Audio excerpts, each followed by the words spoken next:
Okay, so good evening, folks. My name is Prince, and I am just graduating like next month, next week. So I'm an intern. So today I just thought of talking about what I study like for the past 2 weeks, uh, covering 4 topics like HTML, CSS, JavaScript, and jQuery. It's like it's all so short. No need to worry. You can guys go for the match after this. Like Chirag Bhaiya and Nikhil Bhaiya, thanks to go. It's fine. So to start, HTML. HTML is a language which is used to structure a web page. Like and you can there are many tags in it which we use for kind of coding in the for coding a web page. And these tags are not case sensitive. And currently we are using the fifth version of the HTML, which is known as HTML5.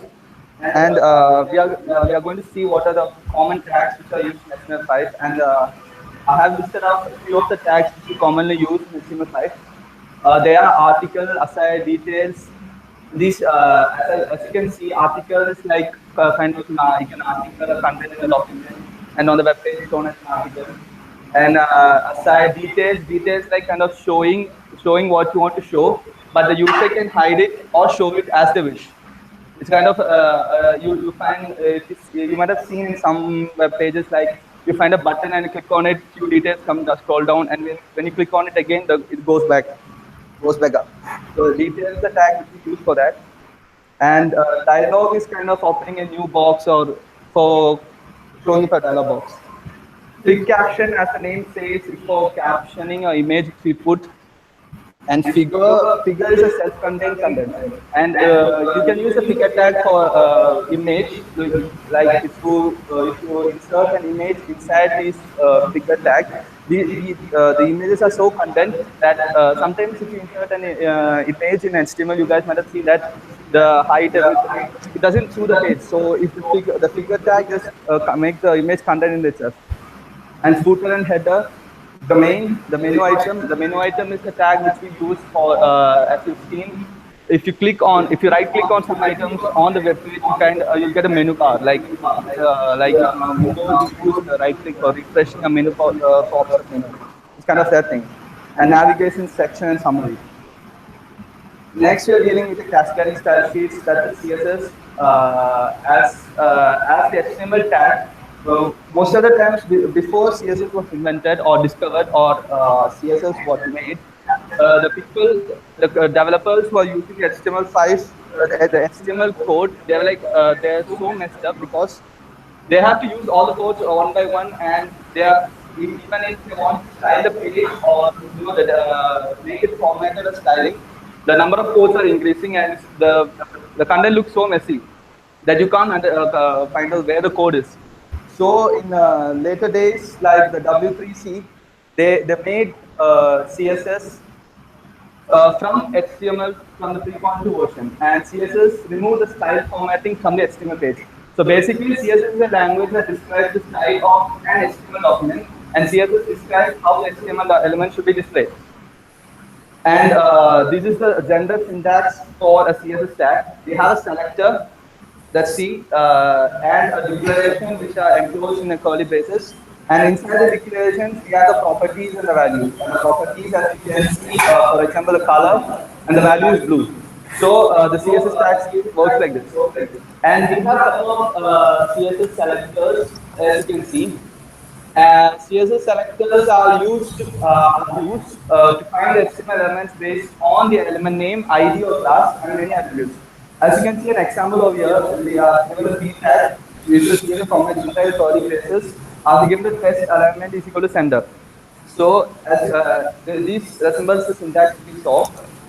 The p tag is the selector, and inside the curly braces we are declaring, and the declaration is like the property and the value.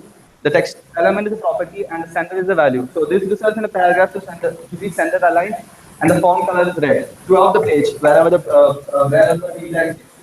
And one more selector is ID selector. ID selector uses the ID attribute of an element. It's kind of, if an ID, it's like the ID of an element should be unique within the page. so that they can be so that the ID selector use select the unique element.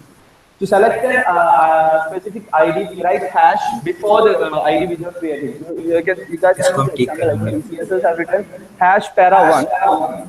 So on the HTML page, inside the body, I'm calling the p tag where ID is equal to para1.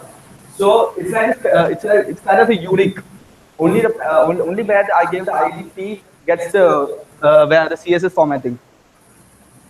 And other selector is class selector. Class selector is kind of it can be initialized on any of the elements on this HTML page. Like you can see a dot. It is specified as the period character that we put a dot in front of the name. So dot sender, that's a class. So dot sender, we are given the test aligned to sender, and the color is green. And inside the body, we are saying h1. We are calling the class this is equal to class sender, and you can see how it is. And we can also do as we saw in the beginning that we share the p tag as single. So here we are saying that h1, h2, and p can be grouped, and so whenever we call h1, h2, and p on the HTML page, all these get affected. Okay. Next, we are having pseudo elements, CSS limits. CSS. So pseudo elements are used to style specified parts of an element. Not like all the first letter of the line, or you are an element inside the content. You have to alter that. You are using the pseudo elements, and commonly used pseudo elements there. One is the before. If you see the example, I'm given the CSS like in the right corner. I'm giving for the para tag. Para before content reads this. So when in the HTML write heading H1 heading paragraph Valuebound and paragraph HTML layout, the output would be like read this Valuebound or read this HTML layout. I think you guys make it out through the CSS and through the and similarly, we have the after. The same thing, but the thing which is coming after the content.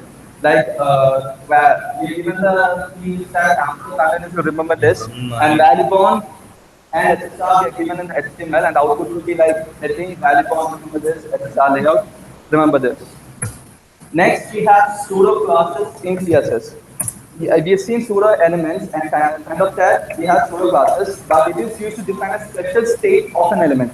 Like styling an element, you can move the mouse over it, like an anchor tag, which you have known. And some of the anchor tags are hover, active, visitor. In this example, to show you guys, I've listed out a CSS file for hyperlinks.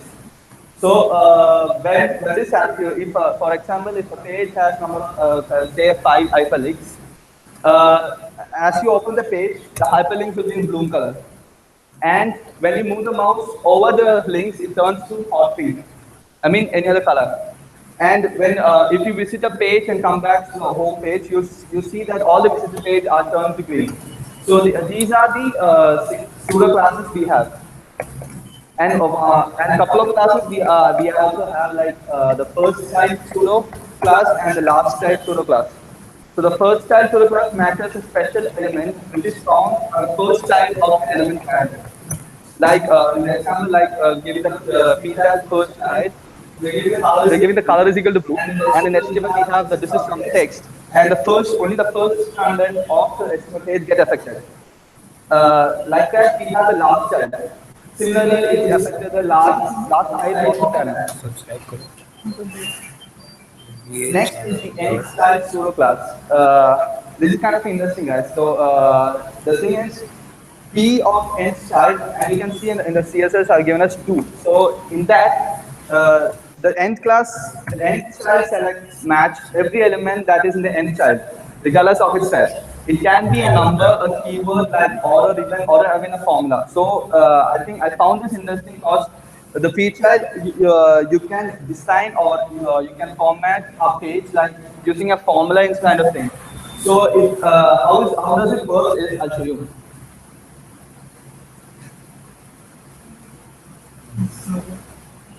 You guys see over here the pre-n child 3n plus 0, and we have couple of paragraphs here, like the first, second, third, fourth.